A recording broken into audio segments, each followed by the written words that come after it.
जब भी कोई मूवी यहाँ पे ओपनिंग डे में 200 से करोड़ के ऊपर कमाई करती है तो डायरेक्टर के ऊपर बहुत ज़्यादा खुशी भी होती है, प्रेशर भी होता है, एक्सपेक्टेशंस भी होती है कि आगे जाके उसका अगला बड़ा प्रोजेक्ट कब आने वाला है और क्या वो जो बड़ा प्रोजेक्ट है वो उतना ही कामयाब इंटरटेनिंग होगा।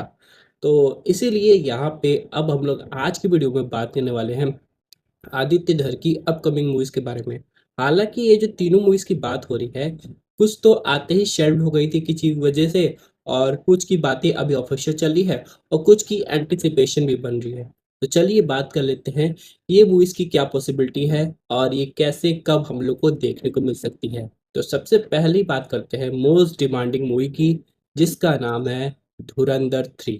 धुरंधर 2 के खत्म होने के बाद यहाँ पे फैंस की क्यूरियोसिटी बढ़ गई है कि आखिरकार जसकीरत के कैरेक्टर के साथ क्या होता है।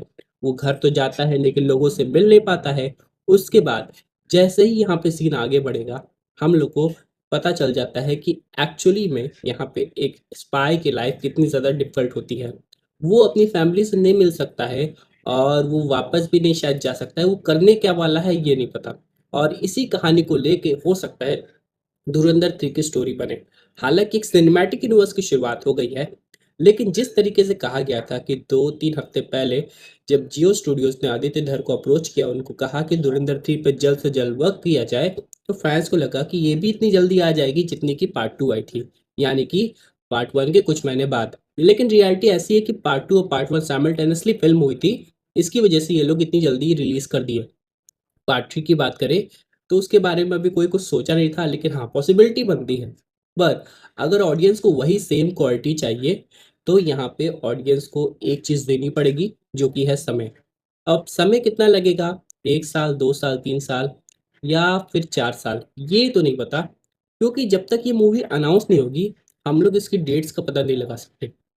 क्या पता आने वाले 2-3 हफ्ते में अगर ये स्टोरी पे काम कर रहे हैं और लिटरली स्टोरी कुछ महीने बाद कंप्लीट हो गई, तो एक टीजर हम लोग को देखने को मिल सकता है जहाँ पे ये लोग इनकी डेट अनाउंस कर सकते हैं कि इस टाइटल है ये धुरंधर 3 का, उसके बाद फिल्मिंग शुरू होने वाली है। उससे ऑडियंस को थोड़ा सा होप मिल जाएगा कि एक्चुअली में धुरंधर आने वाली है और वो काफ़ी ज़्यादा खुश हो जाएगी।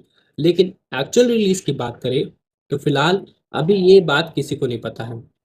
उसके बाद अगर आप लोग ने यहाँ पे यामी गौतम के केमियो को नोटिस किया होगा, तो आप लोग ये सोच रहे होंगे कि वो वहाँ पे कब से है, क्योंकि वो भी एक तरीके से सीक्रेट एजेंट है और उसने हमजा के कैरेक्टर की हेल्प की थी।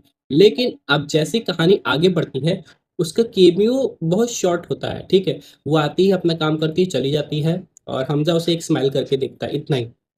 लेकिन उस कैरेक्टर की बैक स्टोरी क्या है, वो कैसे वहाँ पे आई, कैसे ये सब हुआ, इस पे एक डिटेल्ड मूवी बन सकती है। और इसको इस कैरेक्टर को लाने का मेरे हिसाब से यही मतलब था, यानी कि शाजिया बानो के कैरेक्टर को लाने का यही मतलब था कि उसके ऊपर भी एक सोलो फिल्म बनाए। और ऑब्वियस सी बात है, अगर ये अपना एक डिटेल स्पाई यूनिवर्स बना रहे हैं तो यहाँ पे इस कैरेक्टर को इंट्रोड्यूस करके इसकी स्टोरी ना दिखाना, ये उस कैरेक्टर के साथ ही एक तरीके से इनजस्टिस हो सकता है। तो डेफिनेटली अगर हम लोग यामी गौतम के कैरेक्टर की बात करें तो पॉसिबिलिटी काफ़ी अच्छी बन रही है कि हम लोग को उसकी एक मूवी देखने को मिल सकती है।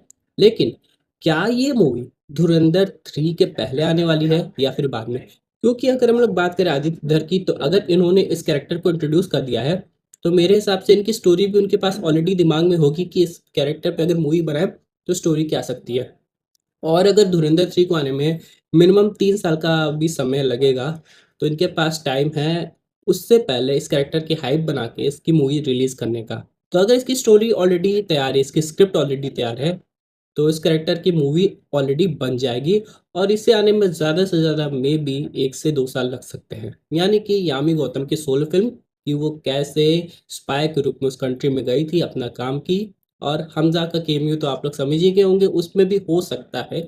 लेकिन कुल मिला के ये एक सर्कल कंप्लीट होगा और उस कैरेक्टर को एक तरीके से जस्टिफिकेशन भी मिल जाएगा।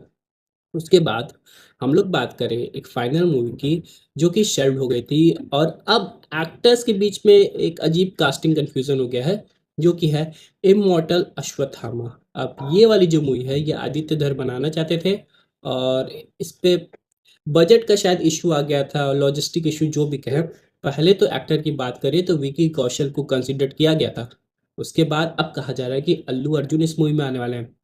लेकिन मूवी मेकर्स की तरफ से अभी भी कोई ऑफिशियल कंफर्मेशन नहीं है। लेकिन कुल मिला के ये मूवी भी काफ़ी हाईली एंटिसिपेटेड है और इस पे वो पूरा 100% देना चाहते हैं। यानी कि बिना किसी कोई दबाव के, किसी रिस्क के, मतलब कि ऐसा ना हो कि कम बजट मूवी बना दे, ऑडियंस को वीएफएक्स पसंद ना आए।